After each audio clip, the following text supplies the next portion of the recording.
Have you ever thought that taking trips in old age might do more harm than good?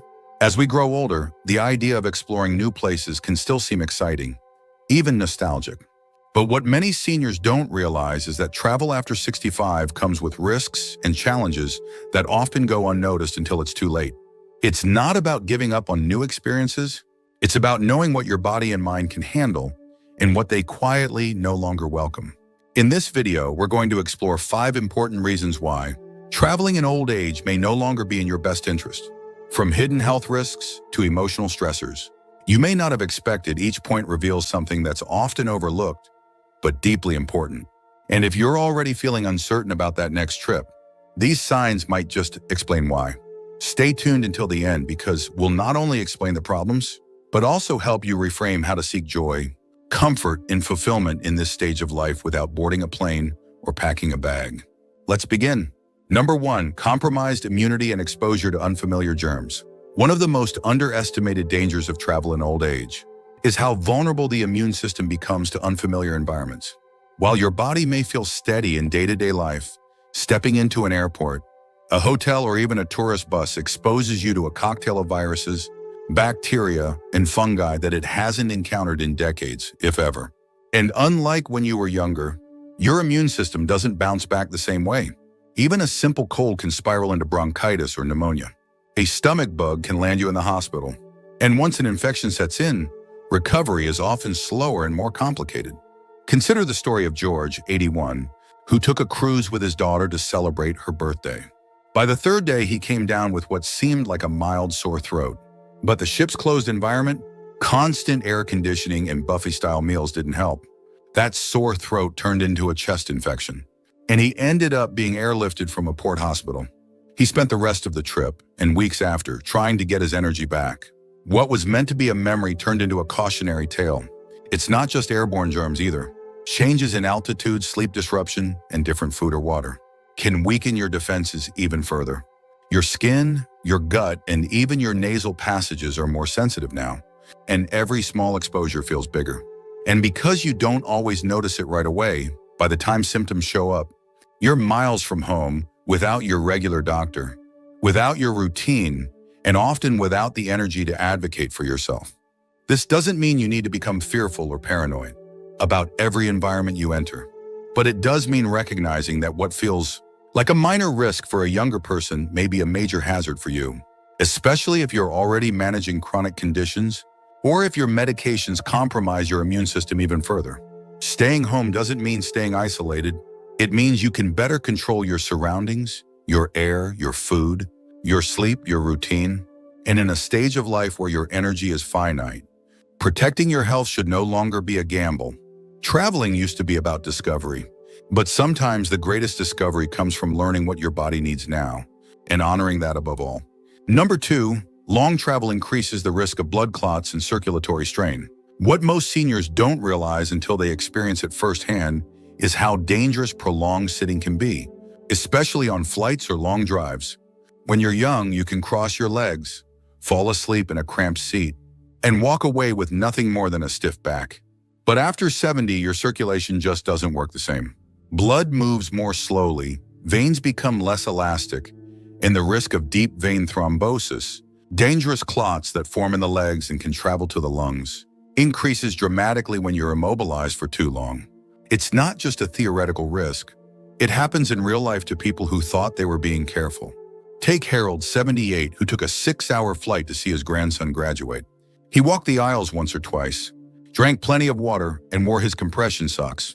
But 2 days after he arrived, he felt chest pain and shortness of breath. Doctors found a clot had formed during the flight and traveled to his lungs. Thankfully, he was treated in time, but his entire visit became a medical emergency. The irony is that the very act of sitting, doing nothing, can be more dangerous than walking around. And for many seniors, mobility issues or stiffness make it even harder to get up and move when they need to. Add to that dehydration, changes in air pressure, and anxiety around flying, and you've got a perfect storm that can quietly and seriously harm your health. Even road trips can carry the same risk. Hours in a car, limited stops, and infrequent stretching cause the same slow blood flow. You may not notice it at first, but symptoms can creep in slowly, swollen ankles, aching legs, a strange tightness in your chest. And by the time you understand what's happening, you're far from your usual clinic, your medical records, and the familiarity of home. These circulatory issues aren't something you can just stretch your way out of. Once the body slows down, it needs intentional care to keep blood moving safely and steadily. If you have any history of heart issues, blood pressure problems, or past surgeries, this risk multiplies. What seems like a simple trip can lead to complications that alter your independence for weeks or even months. Travel is not the enemy, but ignoring your body's new limits is. And when your blood doesn't move well, neither can you, at least not for long. That's why, before you plan your next journey, take a moment to think about the trip your blood will have to make while you're still. Because sometimes staying grounded isn't a limitation. It's a decision that keeps you alive and well.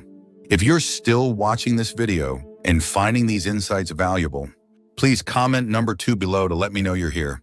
And if you haven't subscribed yet, I recommend you subscribe and turn on the bell so you don't miss any videos. Your support helps us continue creating good content to inform and inspire you. Now let's move forward. Number 3, disrupted medication and medical support. One of the most overlooked challenges of traveling in old age is how travel quietly disrupts your medication schedule, and with it, your stability. Your daily routine, which might feel effortless at home, can unravel quickly when you're crossing time zones, changing sleep hours, or scrambling to remember where you packed your pill organizer. Even something as simple as taking your heart medication a few hours late or skipping your blood thinner just once can send your body into a spiral that takes days or even weeks to recover from. Imagine someone like Gerald, 76, who traveled to a different state to visit family. On the second day, his meals were delayed, his evening schedule changed, and he forgot to take his blood sugar medication until late in the evening. That one oversight caused dizziness, fatigue, and confusion, symptoms that could have easily been mistaken for something more serious. And that's part of the problem. When your health shifts unexpectedly while traveling, it's harder to tell what's a small hiccup and what's a genuine emergency. And then there's the issue of access. At home, if something feels off, you know exactly who to call. Your doctor knows your history, your prescriptions, your allergies, and what side effects are normal for you.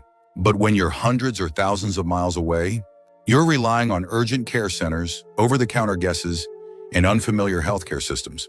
Even with good travel insurance, the comfort of being understood and cared for in a familiar place is irreplaceable. There's also the risk of running out of medication, losing it in transit, or discovering that your prescription is not available in another country or even another state. For those managing conditions like high blood pressure, irregular heart rhythm, thyroid disorders, or insulin-dependent diabetes, one missing dose can mean the difference between peace of mind and a medical setback. Staying on top of your medication is more than a habit. It's a life-preserving structure. And when travel dismantles that structure, it puts your body in a vulnerable position it didn't ask for.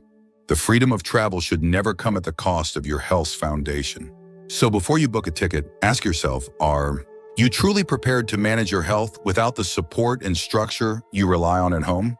Because in your 70s and beyond, even a few disrupted days can have lasting consequences. Not because you're weak, but because your health is too valuable to gamble. And respecting that isn't fear, it's wisdom. Number 4, emergency care becomes less accessible and more risky. In your younger years, traveling with a bit of risk might have felt like part of the adventure. But after 70, even a small health issue can turn into an emergency. And when that happens far from home, the outcome often depends not on your willpower, but on the systems in place around you. Unfortunately, emergency care while traveling is rarely straightforward. Whether you're in another state or another country, access to fast, reliable, and appropriate medical attention becomes a complicated maze. Let's take a moment to think about what happens if you collapse in a hotel lobby or feel chest pain on a tour bus. Who will speak on your behalf if you're unconscious? Will the local medical team have access to your history, your medications, your allergies, or your last lab results? If they need to make decisions quickly, will they make the same ones your regular doctor would? Most likely not. And it's not because they're unskilled, it's because they don't know you. Imagine a woman like Ruth, 83, who fell on a cobblestone street during a European river cruise. Her hip fractured. The nearest hospital was over an hour away, and once she arrived, the staff spoke limited English. Her insurance card didn't translate, and her daughter back home couldn't reach the doctors. What could have been a well-managed injury at home turned into a long, confusing ordeal, followed by a flight she could barely endure, and a recovery made harder by the stress and disorientation of unfamiliar care. Even in places with good hospitals, the waiting times can be unpredictable, the paperwork overwhelming, and the standard of care different. Travel insurance might help with cost, but it won't give you your usual nurse, your trusted doctor, or the pharmacy that always double-checks your prescriptions. It won't give you the comfort of a medical team that understands how your body typically responds, or the luxury of a home bed in familiar hands.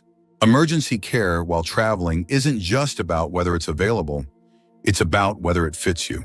And as you age, medical emergencies are less about dramatic accidents and more about subtle shifts, dizziness, blood sugar swings, breathing issues, confusion. In unfamiliar environments, these early warning signs are easier to miss.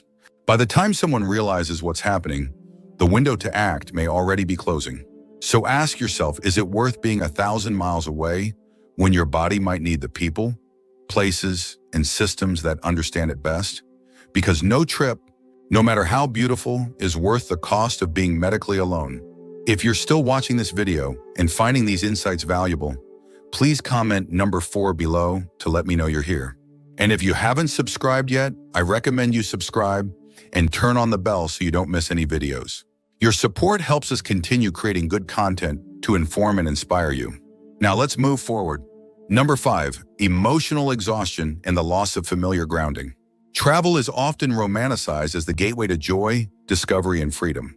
But what's rarely talked about, especially for those over 70, is the emotional toll it quietly takes.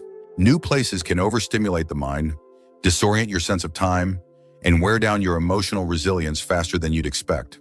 For many older adults, there's a deep and often unspoken need for familiarity, routines, spaces, and faces that keep us anchored.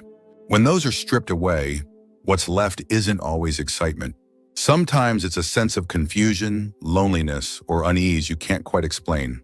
Consider Walter, 79, who took a long-anticipated trip to see a national park he had always dreamed of visiting. But by day 3, he felt oddly irritable. He couldn't sleep in the hotel bed, he missed his morning walk around the block, and he struggled to find the food that agreed with him. When his daughter asked if he was having fun, he smiled weakly and nodded. But inside, he was counting the days until he could go home. It wasn't the scenery that drained him. It was the loss of rhythm, of comfort, of control, of being known. We often underestimate how much our surroundings shape our peace of mind. The corner chair where you drink your coffee, the radio station you trust, the familiar feel of your own bathroom light switch.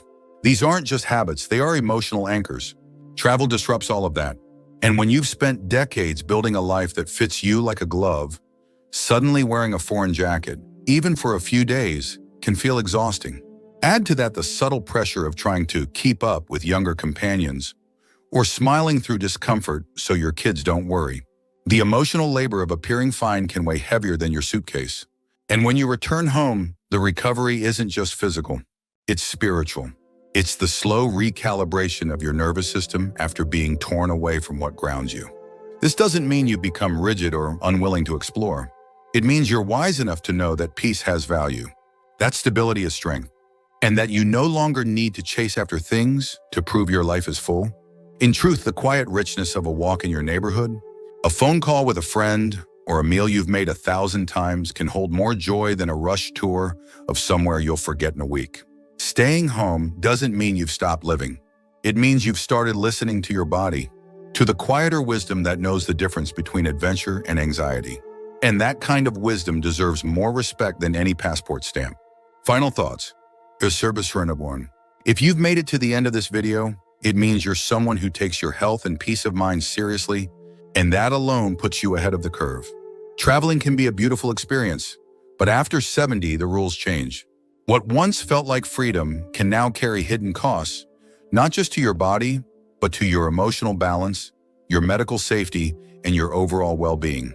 Today, we talked about 5 crucial reasons why travel in old age deserves more caution than it often gets.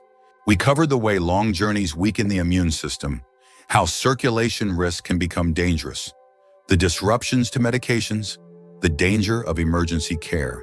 Far from home, and the often ignored emotional weight of leaving behind the familiar. These aren't just random warnings. They're truths grounded in real stories, lived experiences, and the wisdom that comes only with time. If anything we discussed today made you pause or feel seen, take a moment to reflect on what your own needs are right now. Aging isn't about losing the ability to explore. It's about choosing how and when to protect what matters most. And sometimes that means saying no to movement so you can say yes to peace. You've earned the right to prioritize comfort over chaos, familiarity over novelty, and stability over stress. You're not missing out by staying grounded. You're honoring the deep intelligence of a body and mind that knows when enough is enough. So whether you stay close to home or venture out again, let it be on your terms with full awareness, intentional planning, and respect for your own boundaries. Thank you for joining us today. We'd love to hear from you. Leave a comment below and share one thing you learned today and how you plan to use it in your life. Your thoughts are important to us, so don't hesitate to share them. Reading your comments gives us great motivation and encouragement. If you enjoyed this video and found it helpful, please like, subscribe, and share. Your support helps us continue creating good content to inform and inspire you.